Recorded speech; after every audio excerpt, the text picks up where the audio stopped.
All right. Give me a round of applause for the praise band. Really, one of my favorite parts working with youth ministry is watching our students just worship like that.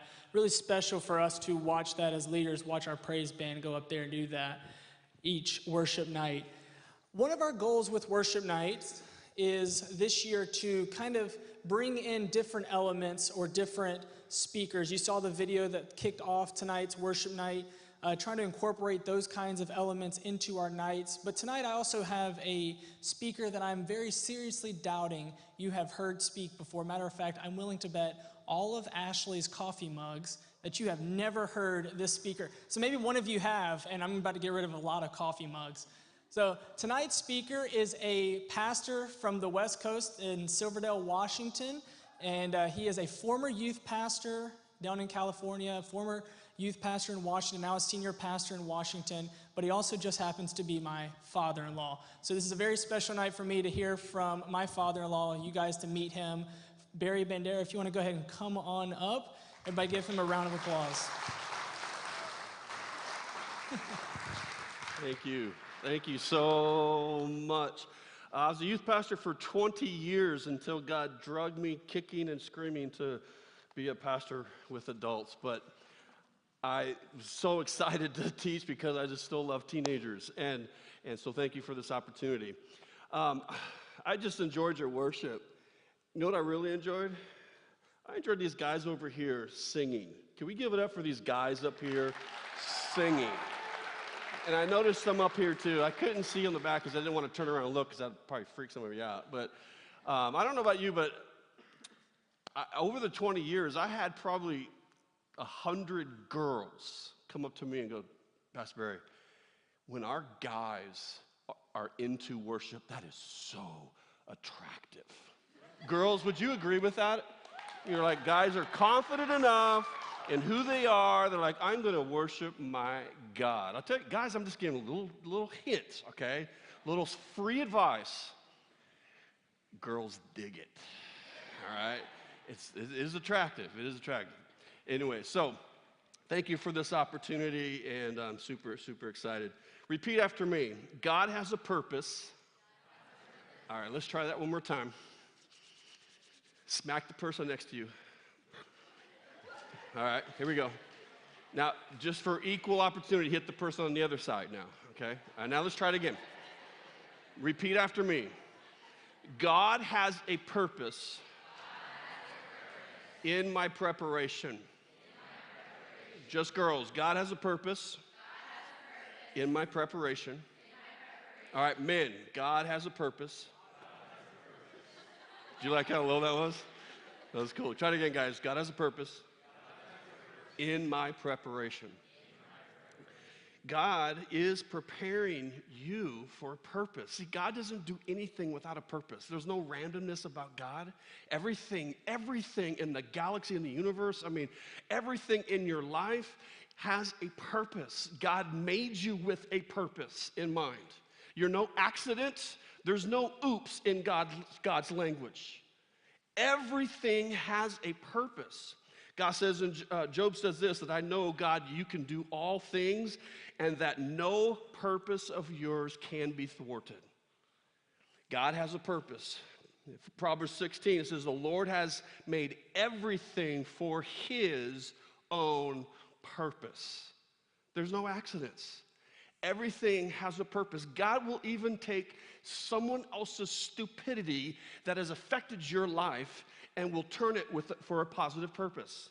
God will use your own failings for a purpose. See, God has a purpose and a strategy for everything in your life. And I love Philippians 1:6 that says this, that I am confident, Paul says of this, I am confident of this, that he who has begun a good work in me will continue it. See, God has a plan, God has a purpose, and part of his purpose is preparing you for that purpose. So that when the time comes, when the opportunity arises, when the relationship is there, when the job opportunity, whatever God has designed and has purpose, that you are prepared to do it. That you will be prepared to be the man that God has been preparing you to be. God, that you will be the woman that God has been preparing you and planning so that you can accomplish his purpose in your life. See, so many people, they don't live with purpose. They just exist. They just go to school, then they graduate, then they get a job, and then maybe they get married, and they're just stumbling and fumbling through life. But if you know that God has a plan and a purpose, and he is preparing you for that purpose, it has a whole different meaning and perspective in life. That there's no accidents. Even when bad things happen, we might not know the why. Why is this happening? Why did God allow that to happen? We may not ever know the why until heaven, but we can know that there is a what. There is a what. There is a plan, and there is a purpose, and God is preparing me to do something. I don't care if you're in 7th grade or you're a senior, God has a purpose for your life. And he is already putting things in your life to prepare you to accomplish that purpose. Now, some of you go to church, and you've grown up in the church. You felt like you were born in the nursery, and you're in church all the time. And some of you, like, church is new. Like, you're coming because a cute girl invited you. Or you had to be here to play in the basketball league or whatever. That's not an accident. That's not an accident. There's no random chance that you are here tonight. And not that I'm something special, but I believe God wants to use me just as a human tool to communicate to someone here tonight. Like, you know what? What's going on in your life right now? I am preparing you because I have a purpose in mind. Now, we're gonna unpack actually the backstory to one of the most popular stories in the entire Bible. See, this story is like a gold mine. Every time you go back to it and you dig, you find gold. Sometimes we're like, oh, I learned that when I was a little kid. It's still worth something. It's awesome. We're going to unpack the backstory to one of the most famous. You don't even have to go to church or believe in God. You've heard this story. Finish it with me. David and, oh, you know that weird name. David and Goliath. But let's unpack the backstory. If you have a copy of the Bible or you've got a Bible app on your phone, turn to 1 Samuel 16. 1 Samuel 16. The first king was King Saul. I don't know too many Sauls in my life. But Saul was an apathetic, halfway obedient king. And he was halfway to wanting to obey God, and halfway he was concerned about what people thought, and God couldn't use him. And God told the prophet Samuel, I want you to go, and I want you to go to find Jesse, and I want you to look at his sons, because one of his sons is going to be the next king. And his name was what? David. How many of you know a David in your life? Look at the hands. Keep your hands up. Some of you, any Davids, wave your hand if you are a David. All right, you're a rock star tonight, all right? Autographs in the corner afterwards, all right? Just think about it. David, 3,000 years ago. God says, I'm gonna choose a teenager. So Samuel goes to Bethlehem. They're all freaking out because, like, whoa, Samuel's here. Is something wrong? No, I'm here to sacrifice. That was the cover story. That was true. He went and sacrificed, but he was really there. He said, hey, Jesse, bring your sons. Jesse had no idea, so he called his sons, and they're kind of like, oh my gosh, Samuel. He's like, whoa, the prophet of God is here. Let's pick up on the story in verse 6. Helpful if I turn there too. He says, when they arrived, Samuel saw Eliab. He's the oldest. And Samuel thought, surely, here he is. Man, one and done. Surely this is the Lord's anointed who stands before the Lord. I mean, look at him. He looks like a king. This is easy. Quick trip. God goes, nah, he's not the king. What? He looks like a king. No. And then there's this great verse, verse 7. The Lord said to Samuel, do not consider his appearance or his height, for I have rejected him. The Lord does not look at the things people look at. People look at the outward appearance. But the Lord looks at what? That's an awesome, powerful verse that God's going to unpack and really display before them. So then Jesse called Abinadab and had him pass in front of Samuel, but Samuel said, the Lord has not chosen this one. either. Jesse went to 5 and 6 and all 7 of the boys that were there. God was like, nope, not him. Nope, not him. So he asked, verse 11, so he asked Jesse, are these all the sons you have? I was like, man, I had 7. Is that good enough? Is this all the sons you have? This is an important verse. He says, there is still the youngest, Jesse answered. He is tending the sheep. He is tending the sheep. Now, the Bible was not written in English, and the Old Testament was written Hebrew and Aramaic. And that word youngest is really interesting. The word youngest means young lad. Hebrew word katan, young lad. But you know what it also means? Insignificant, worthless. Got any more sons? Yeah, I got a young, insignificant, worthless one. And he's tending the sheep. We see in the next chapter when David goes to the battle and he sees his oldest brother, and his oldest brother treats him with disrespect and disdain. Maybe because he looked at his youngest son and was like, you're insignificant. Matter of fact, you're worthless. What are you doing here? Who's watching those few sheep? And he just scorned his youngest brother. You've ever felt insignificant and worthless? That's the Hebrew meaning of this word. I got a young one, I got an insignificant, worthless one. He's out tending the sheep. My dad was one of 2 sons, and then a sister came later, but my dad felt rejected his whole life growing up. His grandparents only wanted his mom to have 1 child, and he was the second-born son. So when Christmas came, my dad's brother got gifts. My dad got no gifts. When birthdays came, Eddie's birthday was celebrated by his grandparents. My dad's birthday came, they didn't show. Birthday after birthday, Christmas after Christmas. That was a sting unto the soul of my dad. And he grew up going, I am insignificant and I'm worthless. And he felt rejected. But God had a purpose, even in that pain of my dad feeling rejected and worthless. My dad got saved when I was about 1 year old. I was still in diapers when he accepted Jesus Christ, 1965 on Valentine's Sunday. That God rescued him from the darkness and entered him into the kingdom of light. And for the first time, my dad felt accepted. And now he was a child of God.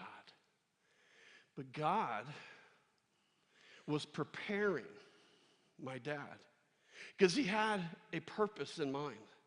And even the pain of feeling rejected and scorned and ignored and lonely and invisible, all through elementary and junior high and high school, God turned that pain into a purpose. Because my dad had this passion as a young youth pastor in the 70s, when youth pastors were kind of a rare breed, that every student that came to his youth group felt loved and accepted and worth something. Why? Because of his pain. He knew how it felt.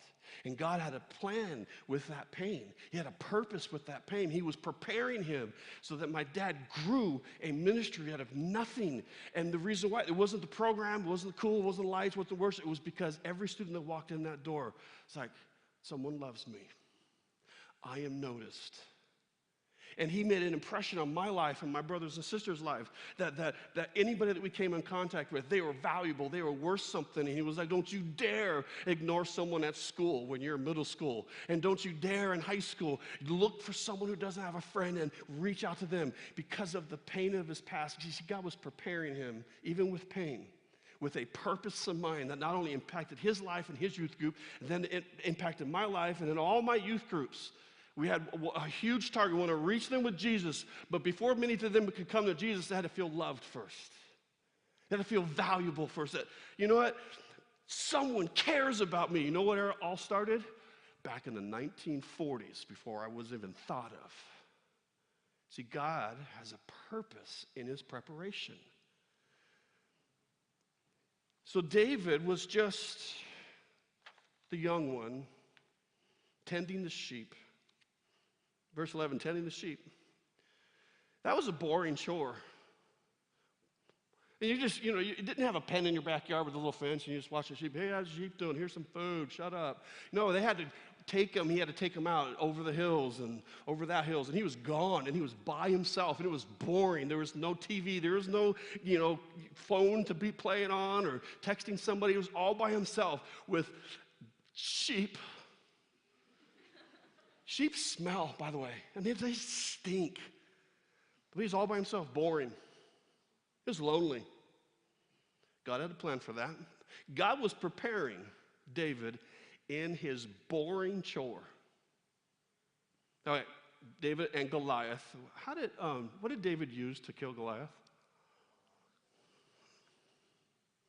A what? Where do you think he got good at it? Out on the field by himself. Sheep were finally settled down. Here's a tree. Let me see if I can hit this. I'm sorry, Fluffy. I'm aiming over there. I'm new at this. Let me try it again. Oh man, I missed the tree completely. Hour after hour, day after day. Oh, I hit the tree. I'm aiming for the limb now.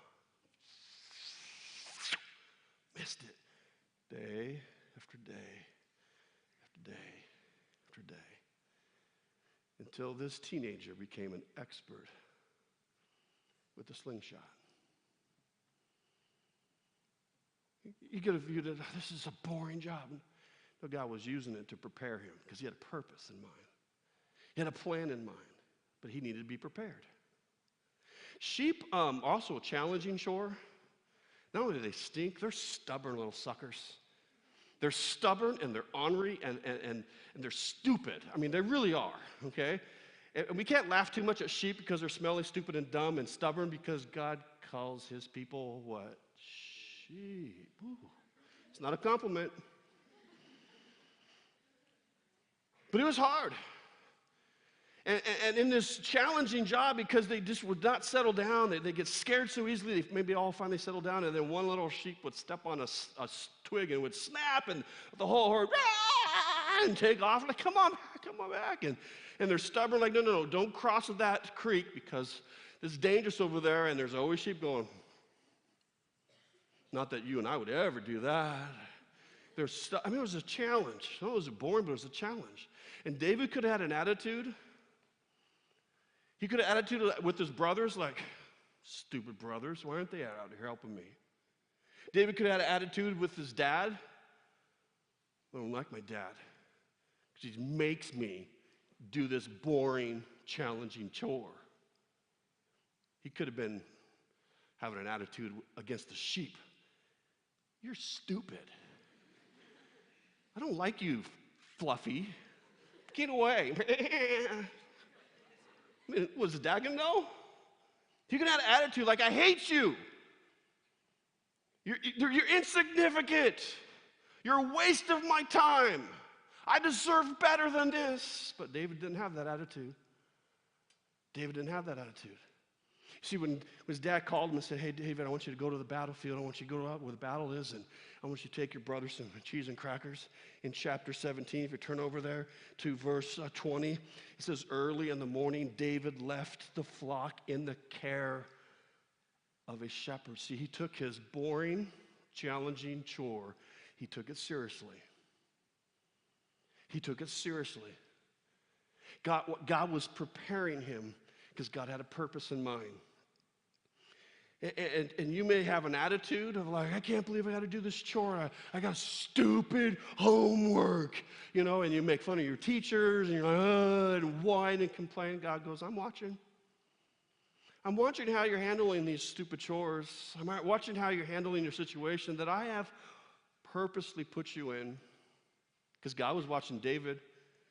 In Psalm 78, God says this about David. He says, he chose David, his servant, and took him from the sheep pen. From tending sheep, he brought him to be the shepherd of his people, to be the king. And David shepherded them with integrity of heart and with skillful hands. He led them. He led them. Integrity of the heart, he shepherded them. Who was the them? The sheep first. But God knew, I'm preparing you to be a king. See, God says, if you're faithful in the little things, I notice. And if you're faithful in the little things, God says, I can give you more. Because God's preparing you, students. And you can complain about a dumb teacher or a mean coach or I'm not playing enough and all the situations in your life. God is going, no, hold on. I am preparing you. And to prepare you, you got to understand I have a purpose in mind. And it's beyond your teachers, beyond your chores, beyond your homework, it's beyond your relationships, beyond your parents, beyond the things in your life. I am trying to prepare you because I have a purpose for your life. God saw that, David, you weren't just watching sheep. You weren't just tending sheep. But I saw when you were by yourself, when it was boring, when it was challenging, when they were irritating, stupid sheep, I saw you shepherd them with integrity of heart. You were the same every day. And you did it skillfully. You know what? I'm going to take that same character trait, and you're going to be the second king of the nation. And 3,000 years from now, people will still be naming their sons David. See, God has a purpose for your life, and he's preparing you for that purpose. Maybe he's going to prepare you to raise a family one day. Little children are like sheep. They stink at times. They have messy diapers. It's boring to be a parent at times, but it's challenging. There's no higher calling, though, to raise a family. God's watching your attitude right now with the the little things, sometimes feeling like they're stupid things. I had no idea that God would call me to be a pastor. But I was in high school, I finally got my heart, like, I really want to do what you want to do. My friends turned on me. They laughed at me. They scoffed me. My sister turned on me. Like, oh, you're one of those. I'm like, no, seriously, my heart. God, I just want to, I'm serious about my relationship with you. I think God knew when I was clueless, God goes, I can use that heart. And God brought some hard things into my life. And one of the most painful things in my life was the breakup of a relationship. That God knew, I know this is going to hurt your heart now, but I am preparing you for this girl named Candy. She's right there. And Kim was awesome, but Candy's going to blow your mind. And he allowed the pain of a broken heart because he had a purpose in mind. But he's preparing me. Maybe God's going to call some of you to lead a church. Maybe God's going to call you to have a business of your own, that you're going to pay employees that's going to affect their family and their life and their kids. And they want a good boss who's a tender shepherd, who leads a business with integrity. See, God's preparing you because he has a purpose in mind. So let's dive into the famous part of the story.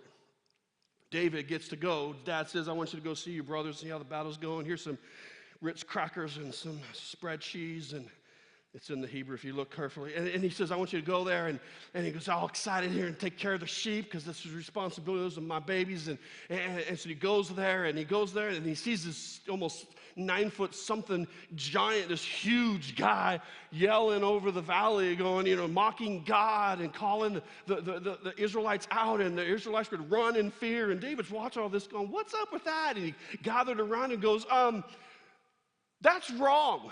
That Philistine, that uncircumcised Philistine, Pastor Kent will tell you about uncircumcision later. And he says, that uncircumcised giant, that's wrong.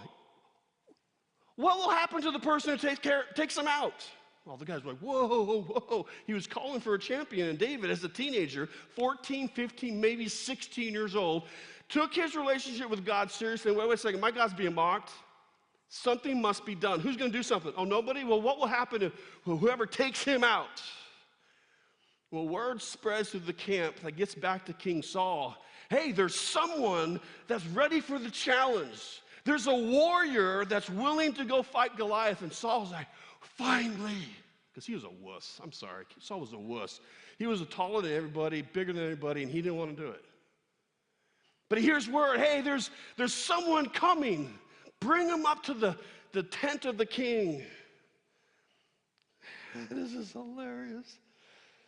In verse 31, and what David said was overheard and reported to Saul, and Saul sent for him. And David said to Saul, let no one lose heart on account of this Philistine. Your servant will go and fight him. Do not fear, the teenager is here. And Saul looked at him like, you've got to be kidding me. Maybe he had his hopes up. A 15-year-old just walked into my tent and said, King, do not fear. I'm here. I got this. Typical. This is actually a normal response. Saul replied, you're not able to go out against this Philistine and fight him. You are only a young man, and he has been a warrior from his youth. You can't do it. You have no resume. You're not a warrior. You haven't faced a battle. You haven't conquered your fears. This guy's been doing it for me. You can't do it. You're a kid. David had to come back. But David said to Saul, here's my resume. Your servant has been keeping his father's sheep. Oh, David, you shouldn't have started there. He's just a shepherd boy. Let's read it all. David said, your servant has been keeping his father's sheep. When a lion or a bear came and carried off a sheep from my flock, I went after it, struck it, and rescued the sheep from its mouth. And when it turned on me, I seized it by its hair, struck it, and killed it. Your servant has killed both a lion and bear. This uncircumcised Philistine will be just like one of them, because he has defied the armies of the living God. We can read that and go, cool. Put yourself in the story. That's what makes Bible study and Bible reading incredible. It's the Word of God is amazing. Wait a second. How many 14, 15, or 16-year-olds are here? Can I see your hand? Just put your hand up proudly. One of you facing a 9-foot-something giant. What is your resume? Well, I was a shepherd. And one day, a lion, and another day, a bear came and grabbed Fluffy and was carrying it off. Now, everybody else would run. Most of us, myself included, like, McFluffy burger for you. Okay, good, I'm safe. Dad, how's the flock? Well, we're down 10 this week. It's been a rough week. You know, those things happen, Dad. Lion and bear. No, David says, when I saw Fluffy in the mouth of a lion, and the poor Fluffy got picked up again by the bear, and they're going up, I went after it. And I struck it. Bam! What the heck? It's okay, Fluffy. Just go back to mommy. And then the bear and the lion turned on me. And I grabbed it by its hair. Oh, bad breath. And I struck it. Picked up my rod. And I killed it. Teenage Mutant Ninja Jewish boy. Don't mess with my Fluffy. And I killed it. Saul's going, check out what the king said. Go and the Lord be with you. Face the giant. God had prepared him with a lion and a bear. Now, what if he said one day, I'm watching my sheep, king, and a mouse appeared, freaked everybody out, and I killed it. In fact, here's this little fur right here. One day a rabbit came. You think Saul would have said, go, kill the giant, and may God be with you? No, it was something hard. It was something scary that God allowed into David's life. Because God knew, David had no clue. That lion is going to scare the living lights out of you. That bear is ferocious. You may lose your life. But God knew, I'm going to allow this to happen. Because there's a 9-foot something giant that I am preparing you for. And you won't be prepared unless I allow something difficult and scary in your life. Some of you look at your home, you look at your parents' marriage, and your home life sucks. I don't know if I could say that in a Baptist church. But you're like, I didn't sign up for this. Some of you have had hard things happen to you personally. You've been violated. It wasn't your fault. You've had lions and bears. And maybe you're mad at God. I'm going to worship this God and sing these songs because look at what he did. Some of you are even questioning that there's a God. Maybe you faced rejection and you faced ridicule and you think, God doesn't know who I am. Oh, yes, he does. And God has allowed some hard things into your life. Some of you are going, man, my life's pretty good. Just wait. See, if God is going to use you for a purpose, he'll sand you. He'll bring difficult things because he's there to prepare you to be a giant killer. It's no accident that God brought hard things into David's life. Because God knew, I'm preparing you to be a giant killer. In fact, I'm preparing you to be a king. God has a purpose in everything that's going on in your life. He's preparing you for something significant. To be the man, to be the woman, to be the husband, be the wife, be the leader, be the pastor. Make a difference for God's kingdom. Nothing's by accident. Just bow your head and let me pray with you. God, this is a famous story. It's so popular, but the backstory is so significant. God, you have allowed certain things in the lives of these students. They've questioned you. They've doubted you. But I pray that you'd use this word to increase their faith. So they'll allow you to accomplish the purpose in their life, to prepare them for something of greater value for your glory. Help them to trust you instead of doubt you or whine and complain, because you are up to something good. We pray all this in the name of Jesus. We pray. Amen.